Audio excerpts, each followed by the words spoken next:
Hello, my name is Daniel Severia, and in my group is Jordan Ilcher, Julian Posh, Ashika Seth, and Nicole Verdone. And for this project, each of us read an article having to do with resilience in children. And this is the literature review synthesis matrix that we've made with our main points and sources having to do with those main points.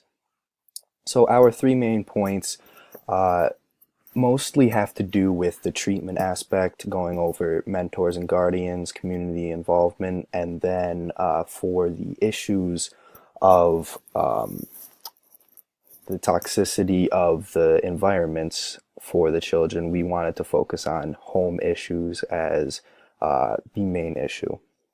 So for mentors and guardians, our first source was Article 3 showing that proactive parenting, it shows that children with at least one caring parent or family member show more resilience. So when that child has that sort of support structure, it helps them out a little bit. Article 4 talks about a specific type of community involvement of mentors and guardians, where a mentor, a caregiver, a social worker, an advocate, and a counselor are all assigned to a specific child, and each adult has their own specific role to help the child, supposed to give them a big support system.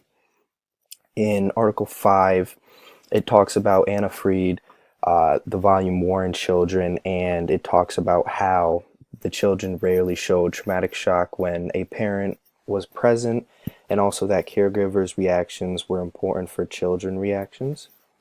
In Article 2, it shows kind of how parents not being encouraging was found to be a cause of children having social anxiety.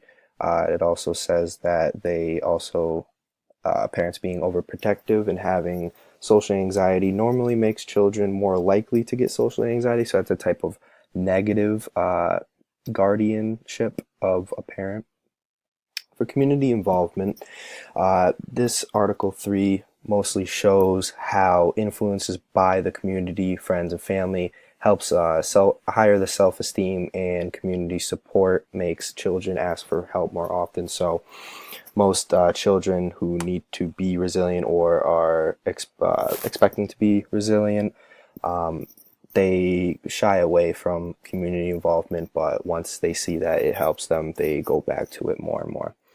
In Article 4, shows that kids can get involved in community or specific schools so that they build confidence. Art school, sports, getting pets, going to church, and meeting kids outside the care system, kind of just examples of community involvement. And in Article 7, it shows that a main issue for not following through with these programs for at-risk children is funding by whether it be government or private organizations. And for home issues, the main issue that we focused on having to do with at-risk children.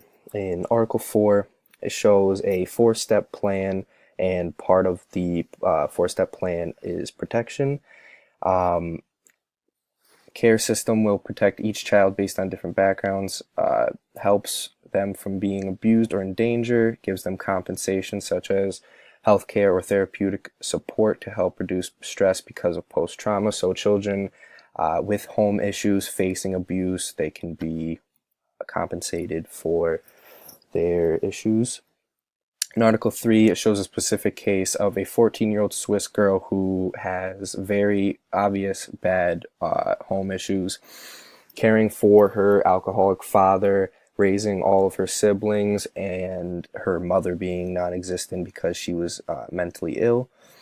And it later reports that she was happily married and had a good life because she was resilient. So it kind of shows that hope is not lost for those who are facing home issues. And lastly, in Article 7, shows a specific study by Plomin and Rende, and it distinguishes between dismal and proximal environmental risks, specifically in the home environment.